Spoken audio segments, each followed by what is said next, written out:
Salut tout le monde, salut les monégasques, bienvenue pour un nouveau débrief. Alors, on se retrouvait ce week-end pour la deuxième journée de Ligue 1 et Monaco allait à Metz.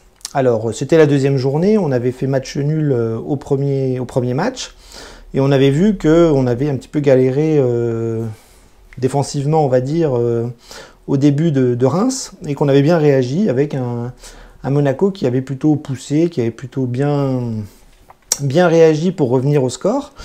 Et on avait vu qu'en deuxième mi-temps contre Reims, c'était assez difficile physiquement et qu'on voit bien que c'est le début de championnat et que c'est compliqué même pour pas mal d'équipes en France et en Ligue 1. Ah ben, aujourd'hui, on a vu un petit peu la même chose, c'est-à-dire qu'on avait un contexte qui était plutôt favorable pour Monaco parce qu'on avait quand même beaucoup de retours. On avait une infirmerie qui était vide, donc ça c'est intéressant, il faut le souligner, c'est assez rare du côté de Monaco. Et donc on avait une infirmerie vide, Kovac avait pris pas mal de monde, 23 joueurs, peut-être même 24, parce que j'ai vu que Matarazzo avait publié une photo de son maillot, alors qu'il n'était pas censé être là, peut-être que Fabregas n'était pas très bien, enfin bref, on avait 23-24 joueurs pour Metz, et donc au final, quand on a vu la composition à 14 h, on a vu que Kovac alignait le même 11 à une différence près, c'est que Ballo-Touré avait sauté et que Djibril Sidibé rentrait directement dans le groupe, ce qui est assez surprenant, et qui prenait la place d'arrière gauche. Donc nous les supporters, on a vu qu'avec Ballo-Touré c'était compliqué, et on voit que Djibril rentre directement dans le 11, donc Kovac n'a pas peur de mettre les joueurs tout de suite. Finalement la prépa de Sidibé a dû être faite pendant les semaines passées, pendant ses vacances, donc je sais pas, en tout cas il était présent, il pouvait jouer. Sur le banc, on avait du beau monde, on avait pas mal de retours, avec Pellegrini, Jovetic, Goebbels pour l'attaque, on avait du Aoulou, du Milo, enfin du Maripane, etc. On avait quand même beaucoup de joueurs présents sur le banc, et donc le 11 avec Sidibé. Les forces, donc c'est ça, c'est Monaco qui avait quand même un groupe fourni, assez riche.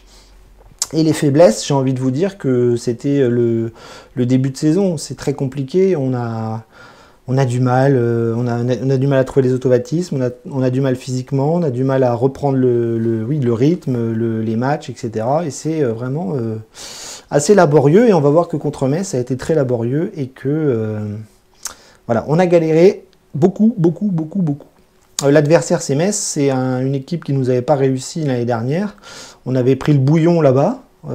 C'est pas une équipe fantastique, c'est une équipe qui se bat pour rester en Ligue 1. Ils n'ont pas de stars, ils n'ont pas de grands joueurs.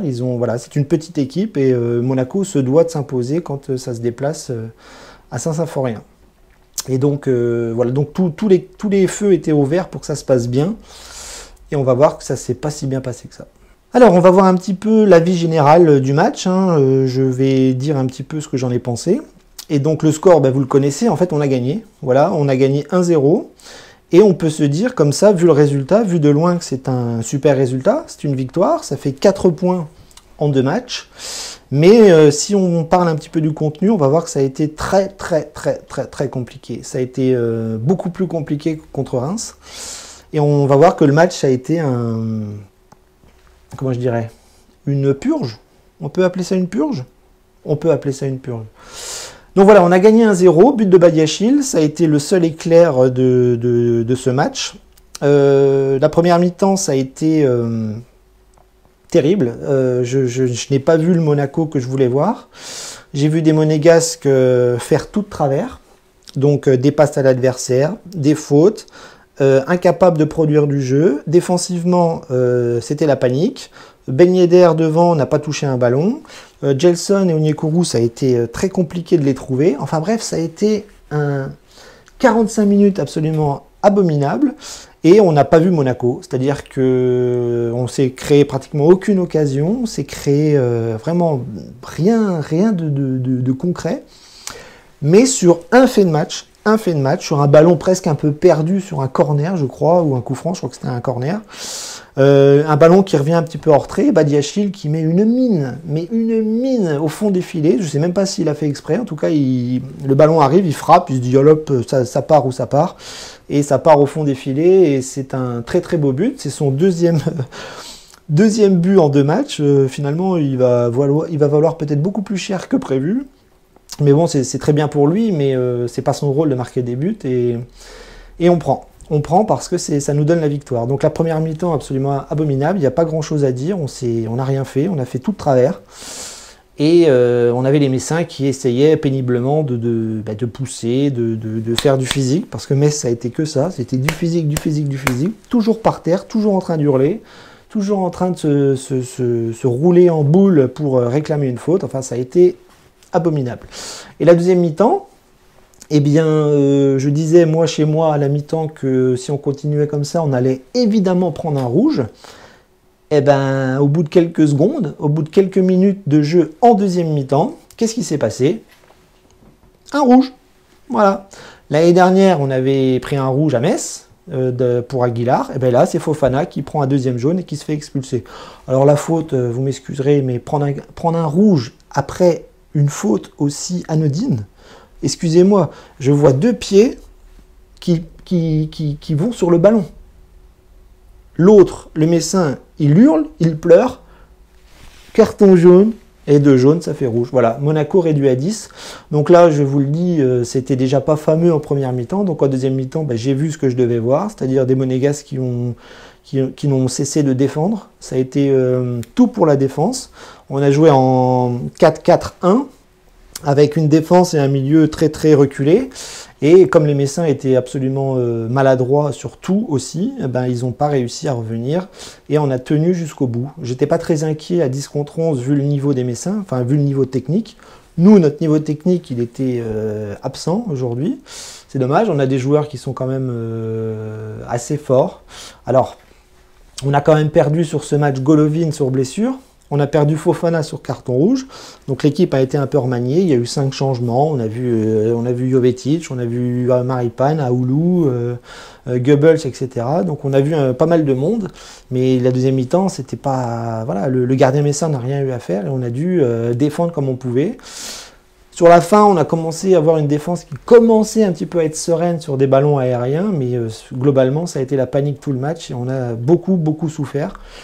On a vraiment une prestation qui est absolument dégueulasse et on a vraiment de la chance d'avoir pris 3 points aujourd'hui. Voilà, donc ça c'est mon avis global. Je suis très déçu de la prestation de l'AS Monaco, mais je suis très content de prendre les 3 points. Il y a 15 jours de trêve qui arrivent, il va falloir bosser et pourquoi pas recruter. Bien, les joueurs, si on doit parler des joueurs, ça va être rapide parce que tout le monde a été quand même en dessous de tout. Ça n'a pas été bon, il n'y a pas un joueur qui est sorti du lot cet après-midi. Il y a eu une osmose collective en deuxième mi-temps pour bien défendre, mais voilà, le gardien de Metz n'a rien eu à faire. Ben Yedder n'a pas eu de ballon, nos ailiers non plus, enfin ça a été très laborieux et voilà, c'est un match à oublier rapidement. Donc défensivement, Lecomte fait un bon match parce qu'il nous sauve en deuxième mi-temps sur un super arrêt. Voilà, ça équivaut à un but. Donc là, pour le coup, Lecomte a répondu présent. Il n'a pas pris de but. Et il nous sauve en deuxième mi-temps sur une belle tête. Et il nous fait un joli plongeon. Et ça, on le remercie pour ça. Donc, Lecomte, top. Défensivement, on a vu qu'il n'y avait plus Ballo Touré. Donc, Djibril Sidibé qui est revenu. Moi, personnellement, Sidibé, je n'aime pas à gauche. Déjà, à droite, c'est un peu limité pour moi ces derniers temps. Mais à gauche, il a fait le travail. Il est costaud, il a l'habitude de la Ligue 1, il a fait le travail, mais il n'a pas été flamboyant, il est pas super à l'aise sur le côté gauche. Il essayait souvent de se remettre sur son pied droit et il s'est fait bouger, il a fait des erreurs, et à l'image des autres. À droite, Aguilar, lui aussi, il a eu du mal, mais parce qu'il est tombé sur un pressing messin maladroit, mais costaud, et il a eu du mal à s'imposer sur le côté droit, il a eu du mal à monter, il a eu du mal à apporter offensivement. Donc lui, il a beaucoup défendu. Et il a eu, comme les autres, beaucoup de résistance en face. Dans la défense centrale, on a eu donc la doublette Dissassi-Badiachil. très difficile comme les autres. Ça a été une vraie galère en première mi-temps. En deuxième mi-temps, c'était un petit peu mieux parce qu'on a commencé à voir Dissassi et Badiachil qui reprenaient un peu le dessus techniquement sur les attaques messines. Mais ça a été compliqué. C'était des vagues messines, et c'était compliqué de ressortir. Donc voilà, une défense globale qui a eu beaucoup de mal à l'image de l'équipe. Milieu de terrain totalement inexistant en première mi-temps. Tchouaméni, Fofana et Golovin. Golovin qui est sorti sur blessure, on ne va pas le juger. Il en a peut-être pour des semaines. Ça fait chier, c'est un cadre. Mais bon, on ne va pas parler de lui cet après-midi puisqu'il a été blessé rapidement. Donc on a eu Diop, Fofana et Tchouaméni qui ont eu beaucoup de mal. On n'a vraiment pas un milieu créateur. Je ne sais pas si on va recruter pendant le mercato, mais on a beaucoup de mal à se créer du jeu. Ils ont du mal à faire les transitions entre la défense et l'attaque. Et du coup, on s'est retrouvé avec des joueurs agressifs, mais qui techniquement n'ont pratiquement rien réussi à faire. Et ça a été un grand problème. Contre Reims, c'était un petit peu mieux, mais cet après-midi, ils ont pris le bouillon au milieu de terrain comme jamais. Et en plus, Fofana s'est fait expulser.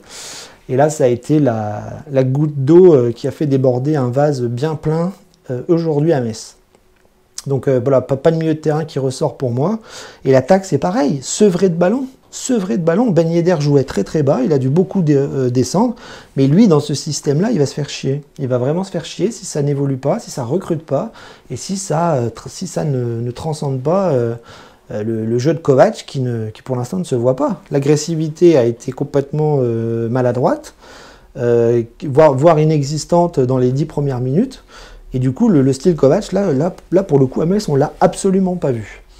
Donc voilà, un milieu de terrain en grande difficulté, une attaque en grande difficulté. Onyekuru qui a essayé et qui n'y est pas arrivé non plus.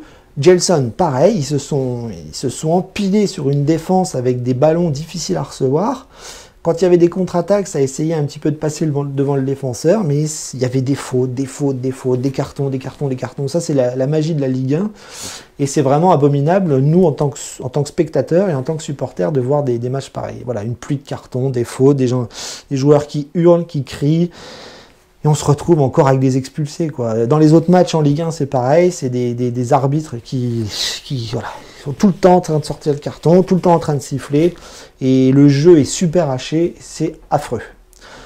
Donc la saison va être longue si c'est comme ça à chaque fois. Donc voilà, une attaque en grande difficulté, les remplaçants n'ont rien apporté de plus, si ce n'est un peu ils ont essayé de garder un petit peu le ballon, à l'image de Jovetic, d'Aoulou, etc. Donc voilà, donc très peu de satisfaction dans ce match, voire aucune, si ce n'est Lecomte qui fait un super barré et Badiachil qui marque un but. Voilà, mais ça, on peut pas dire qu'ils ont été au-dessus du lot. Et la déception, c'est un petit peu collective, globale, avec une équipe brouillonne qui n'a pas réussi à créer du jeu, qui s'est fait marcher dessus par des Messins extrêmement faibles. Et voilà, donc le travail de Kovac ne paye pas, le travail de Kovac ne se voit pas encore. J'espère qu'il va se voir dans les semaines à venir, parce que là, c'est... alors je ne vais pas dire inquiétant, parce que c'est le début, c'est normal, c'est le début. Donc aucune équipe n'arrive à être flamboyante, si ce n'est peut-être Lyon ou Paris qui ont déjà des matchs dans les jambes, mais toutes les autres équipes vont être brouillonnes. Et nous on n'échappe pas à la règle, et on est vraiment en grande difficulté en ce début de championnat, avec 4 points sur 6, ce qui n'est pas négligeable. Donc voilà, le bilan il est assez clair, hein. Ça a été un match affreux. On a gagné, c'est très bien, on a 15 jours de vacances, pas de vacances mais de trêve internationale. Alors il y a des joueurs qui vont partir, donc pour travailler ça ne va pas être évident. Mais Kovac a 15 jours pour préparer Nantes, parce qu'on joue Nantes le 13 septembre, je crois, un dimanche. Et il va falloir cravacher aussi pour aller chercher les 3 points, parce qu'on voit qu'en ce début de saison, c'est très compliqué de produire du jeu, de marquer des buts, de se faire plaisir et de prendre le pas sur l'adversaire. Nantes, ça va être pareil, ça va être compliqué, et ça va être aussi compliqué de le préparer vu les joueurs partis en sélection. Donc voilà, rien de bien fameux pour ce début de championnat. On va regarder les points. On va regarder aussi Badiachil, qui est notre meilleur buteur en début de saison. Est-ce qu'on va le perdre? Je ne sais pas. J'espère pas, franchement. Je le trouve pas au top, mais ça serait bien de le garder une saison supplémentaire pour voir s'il évolue, s'il progresse et s'il s'impose dans dans la défense monégasque, on va voir. On peut pas savoir, on peut pas juger de ce qui va advenir dans les mois qui viennent. Mais en tout cas, c'est notre meilleur buteur. Il marque 2 buts et pas des buts ridicules. Voilà, des très belles réussites techniques et c'est tant mieux pour lui. Donc voilà, donc je vous laisse. Je vous dis à dans 15 jours. Et puis on va suivre le mercato parce qu'à mon avis, il va se passer pas mal de choses dans les jours et les semaines qui arrivent. Dage Monegu, à dans 15 jours.